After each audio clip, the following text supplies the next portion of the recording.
Dear hearts, everybody, and welcome, my fellow uncouth Americans. I am Shannon Nestor, the Shining Star.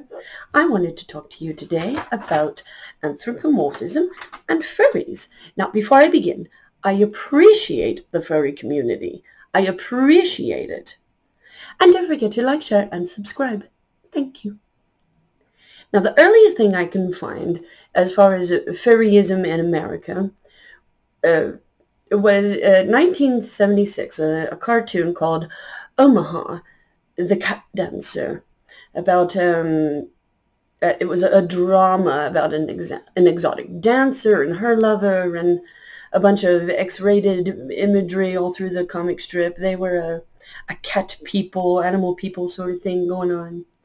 This was in Wooty magazine. It was written by Reed Walker and Kate Worley. Now, there was a rise in the 80s and 90s, particularly 1983 when Project A-Con, also known as YamotoCon, came to America, and that was the anime conventions and the rise of anime and all that. Moving along. Now, throughout history, there is the upper class, the creme de la creme.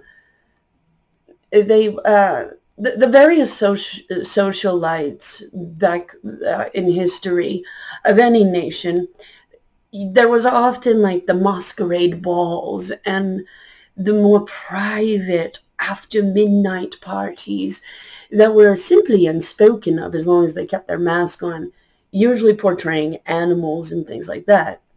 As far as the common man was concerned, everybody did it. Everyone. It was it was moonlight madness, darling, and everyone could portray that inner animal inside and all that stuff. And that was much older knowledge as far as those masquerade balls, and as far as it being known among the common man, it was unspoken, because wandering into the woods and acting like animals was against God's law, against Christian law, against social law. But let's face it, humans are a type of animal. Moving on. Back to our more sociably modern known of furryism and furries, 1980s, 1990s amongst the common men. Around 1983, the actual term of furry came around in their own community of cosplay. They are separate of cosplay, not only finding each other through unspoken means and getting along through conventions.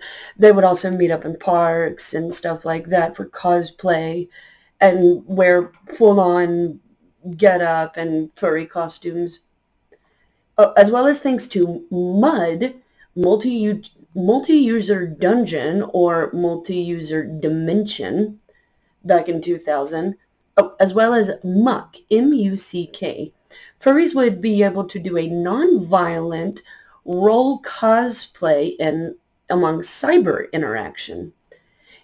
And this was, again, outside of their meeting up in parks and stuff like that and doing it in person.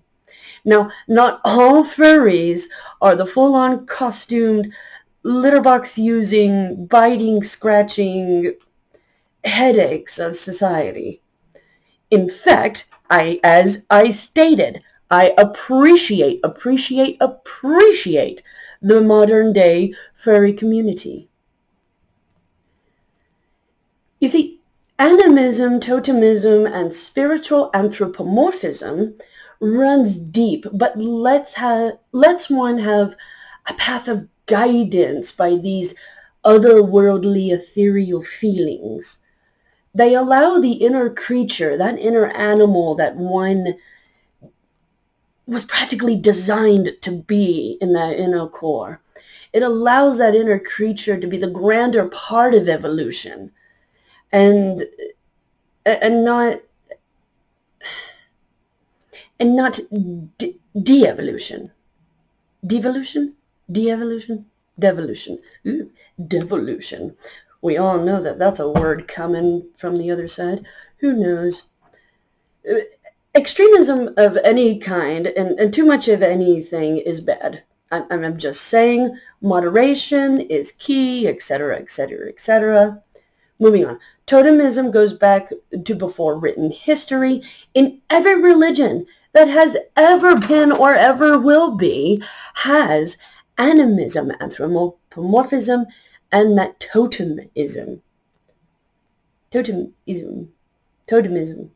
I swear it's one word, forgive me. I'm getting ahead of myself. Snatcher. Cheers, my dears. When a person is guided by this creature on the inside, they should dive into their ancestry. I mean, as far back as you can get. I don't care what race you are. Be proud of who your basic indigenous ancestral bloodline flows. Like, be absolutely proud of it. I myself wear my Celtic clan colors. It is dark greens, dark blues, burnt reds, and yellow. Like a golden yellow, but yellow. Nonetheless, I digress.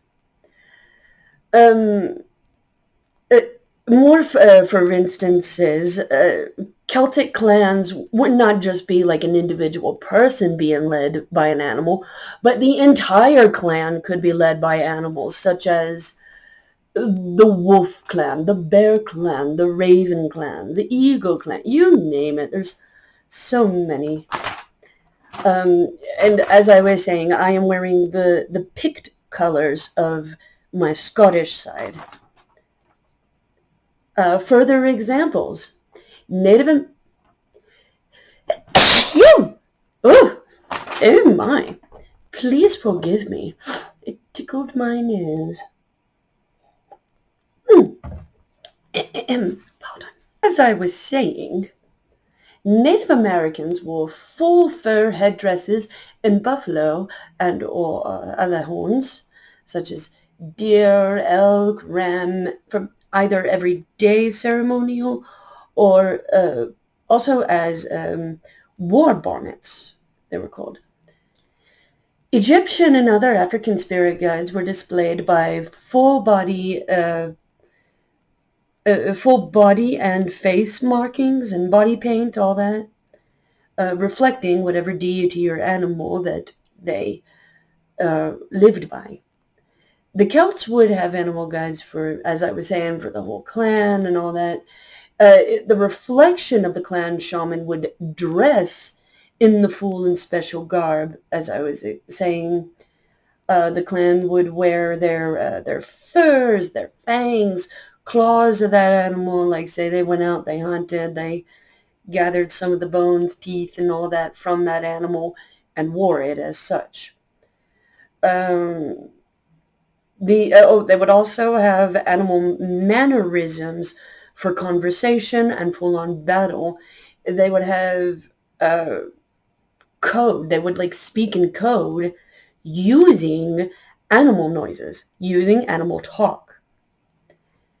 The point is, about everything that I'm saying is, I really enjoy this furry community, but as furries and anthropomorphism, totem spiritualist, let's make this a beautiful side of our culture and not something that people are going to be annoyed by or hate or try to stamp out. Let us raise our glasses to class. Let us have some dignity and a higher evolution with our furryism, and not go too far into the rabbit hole where we look, well, quite frankly, rather silly. Look how I'm painted, and I'm calling you people silly. What does that tell you? There is a difference, my darling, between class, spiritualism, and just being a part of a trend. Now I beg of you, please, Show some respect to the actual spiritualism behind what you do. I am not saying the furry community is mocking. I am not. In fact, it was me claiming that they were mocking that someone pointed this out to me. They said, "We're not mocking. We were told that this is a good thing." Or am I wrong? Am I taught wrong? And I wanted to let that person know, no, furryism is not wrong. I just think the way it's gone about these days is just a little too much. Again, extremism can be too much anywhere. Find your inner dignity. Find the regality of your animal, dear furries. Slancha. Coexist. And agree to disagree. What do I know? I'm just poor white trash. Slán.